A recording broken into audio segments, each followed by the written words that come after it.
1.1 The importance of biology and 1.1.1 Links between biology and other branches of science. ကဲသားတို့သမီးတို့ရေဒီနေ့တီချယ်တို့ဇီဝဗေဒရဲ့အရေးပါပုံဖြစ်တဲ့ The importance of biology အကြောင်းကိုလေ့လာကြရအောင်။လူအများစုက biology ဆိုတာသက်ရှိတွေအကြောင်းကိုလေ့လာတဲ့သိပ္ပံပညာရဲ့ science of life လို့နားလည်ထားကြတယ်။အပင်တွေသတ္တဝါတွေနဲ့အဏုဇီဝသက်ရှိတွေအကြောင်းလေ့လာတာလို့သိထားကြပေမဲ့တကယ်တော့တို့လူသားတွေဆက်လက်တည်ရှိနေဖို့ဆိုတာဒီ biology ကိုနားလည်သဘောပေါက်မှုအပေါ်မှာအများကြီးမှီခိုနေရတယ်ဆိုတာကိုသတိမထားမိတတ်ကြဘူး။အဲ့ဒီလိုသေချာနားမလည်တဲ့အတွက်သဘာဝတရားရဲ့မျှခြေကိုပျက်စီးစေတဲ့လုပ်ရက်တွေကိုလုပ်မိတတ်ကြတယ်။အခုဆိုရင်သားတို့သမီးတို့လည်းအသိပဲတကမ္ဘာလုံးမှာကူးစက်ရောဂါတွေကြားရောက်တာနဲ့ကမ္ဘာကြီးပူနွေးလာမှုကြောင့်ရာသီဥတုပြောင်းလဲတဲ့ဒဏ်တွေကိုဆိုးဆိုးရွားရွားခံစားနေကြရပြီလေ။ဒါအပြင်ငါးတွေကိုအလွန်အကျွံဖမ်းဆီးတာတွေတောရိုင်းတိရစ္ဆာန်တွေကိုအလွန်အကျွံအမဲလိုက်တာတွေနဲ့တစ်တောပြုန်းတီးတာတွေကတနေ့တခြားတိုးပွားလာတဲ့ကမ္ဘာလူဦးရေအတွက်စားနပ်ရိက္ခာပြဿနာတွေကိုပါဖြစ်ပေါ်လာစေတယ်။ဒီလိုအကြောင်းမျိုးမျိုးကြောင့်အပင်နဲ့သတ္တဝါမျိုးစိတ်တော်တော်များများဟာကမ္ဘာပေါ်ကနေထာဝရကွယ်ပျောက်သွားခဲ့ကြရပြီ။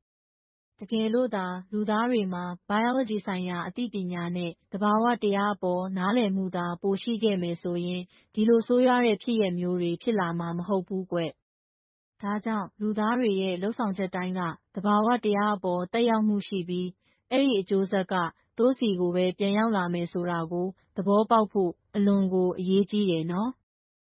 biology ဘာသာရပ်ဟာတိရစ္ဆာန်မွေးမြူရေးစိုက်ပျိုးရေးနဲ့ဆေးပညာနယ်ပယ်တွေမှာလည်းများစွာဆက်စပ်နေတယ်။ဒီ biology အသိပညာတွေကသဘာဝတရားကိုကာကွယ်ဖို့ငတ်မွတ်နေသူတွေကိုအစားအစာထုတ်လုပ်ကျွေးမွေးဖို့နဲ့နောင်လာနောက်သားတွေအတွက်ပိုမိုကောင်းမွန်တဲ့ကမ္ဘာကြီးကိုခြံထားရည်နိုင်ဖို့အများကြီးကူညီပေးနိုင်မှာဖြစ်တယ်။ဆက်ပြီးတော့ဇီဝဗေဒနဲ့အခြားသိပ္ပံပညာရပ်တွေကြားကဆက်နွယ်မှုဖြစ်တဲ့ links between biology and other branches of science အကြောင်းကိုကြည့်ရအောင်။ biology ဟာဘာသာရပ်ခွဲပေါင်းများစွာပါဝင်တဲ့အခြေခံအကျဆုံးသဘာဝသိပ္ပံပညာရပ်တစ်ခုဖြစ်တယ်။တချို့ဘာသာရပ်ခွဲတွေကသက်ရှိတွေရဲ့တည်ဆောက်ပုံနဲ့လုပ်ဆောင်ချက်တွေလိုအခြေခံအချက်တွေကိုလေ့လာကြပြီးအဲ့ဒါတွေကို pure science လို့ခေါ်တယ်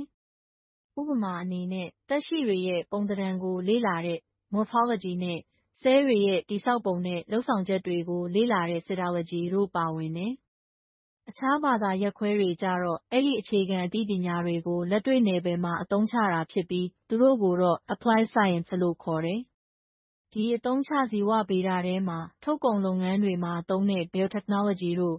လူနဲ့တိရစ္ဆာန်ကျန်းမာရေးအတွက် medicine and veterinary science တို့စိုက်ပျိုးရေးနဲ့မွေးမြူရေးဖြစ်တဲ့ agriculture and animal husbandry တို့ပါဝင်တယ်။ biology ဟာ physics, chemistry, geology, geography, mathematics နဲ့ computer science စတဲ့ဘာသာရပ်တွေနဲ့လည်းအလွန်ကိုနီးကပ်စွာဆက်နွယ်နေတယ်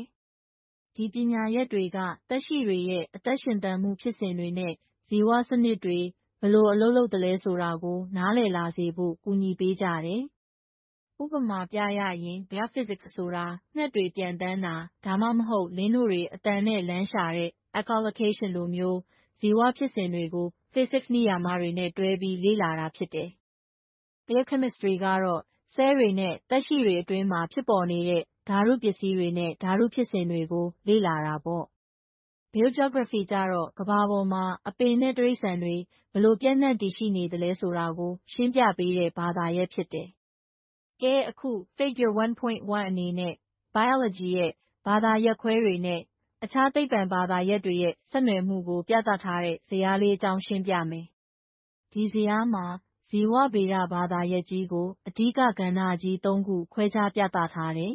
။နံပါတ်၁အနေနဲ့ pure biology လို့ခေါ်တဲ့ဇီဝဗေဒသန့်သန့်ဘာသာရပ်တွေအကြောင်းပြောကြမယ်။သူ့ထဲမှာ biology ရဲ့အခြေခံသဘောတရားတွေကိုလေ့လာတဲ့ဘာသာရပ်ခွဲတွေပါဝင်တယ်။သက်ရှိတွေရဲ့ရုပ်သွင်ပြင်တည်ဆောက်ပုံကိုလေ့လာတဲ့ morphology ပါမယ်။သက်ရှိတွေရဲ့အတွင်းပိုင်းတည်ဆောက်ပုံကိုခွဲစိတ်လေ့လာတဲ့ anatomy ပါမယ်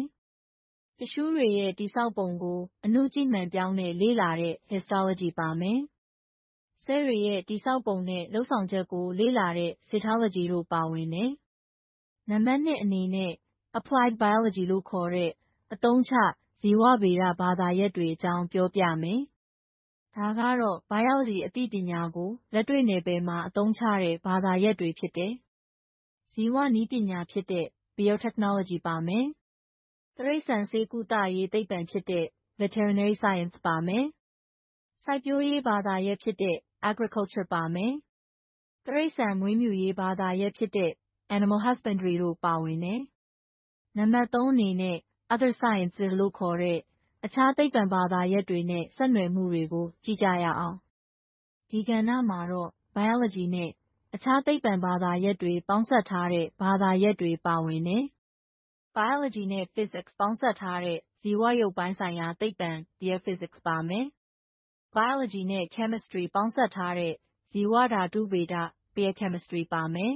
။ Biology နဲ့ Statistics ပေါင်းစပ်ထားတဲ့ဇီဝစာရင်းအင်းပညာ Biometry ပါမယ်။ Biology နဲ့ Geography ပေါင်းစပ်ထားပြီးသက်ရှိတွေပြန့်နှံ့တည်ရှိမှုကိုလေ့လာတဲ့ဇီဝပထဝီဝင် Biogeography တို့ပါဝင်တယ်